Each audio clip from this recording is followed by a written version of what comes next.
नमस्कार मुलांनो, आज आपण एक मजेदार आणि गोड कविता शिकणार आहोत. झोक्या रे झोक्या. तुम्हाला झोका खेळायला आवडतो का?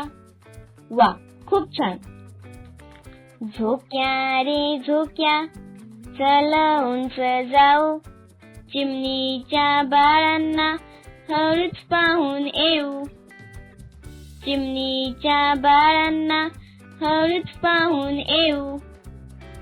झोक्या रे झोक्या, चल उंच जाऊ, कावळ्याला घर बांधून देऊ.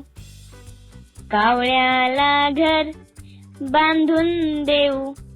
झोक्या रे झोक्या, चल उंच जाऊ, हिरव्या पोपटाला गोड पेरू देऊ. हिरव्या पोपटाला गोड पेरू देऊ. झोक्या रे झोक्या, चल उंच जाऊ, ताईसाठी माझ्या कैऱ्या घेऊन येऊ.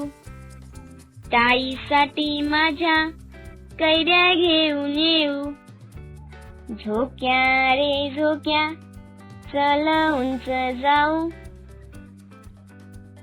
मुलांनो, या कवितेत एक मुलगा झोक्यावर बसून उंच उंच जातो आणि तो मुलगा काय काय करतो बघा. चिमणीच्या बाळांना पाहायला जातो, कावळ्याला घर बांधायला मदत करतो, पोपटाला गोड पेरू देतो आणि ताईसाठी कैऱ्या आणतो. म्हणजेच तो मुलगा मदत करणारा आणि प्रेमळ आहे. खूप छान मुलांनो, आज आपण एक सुंदर कविता शिकलो. पुन्हा भेटूया पुढच्या पाठात. धन्यवाद.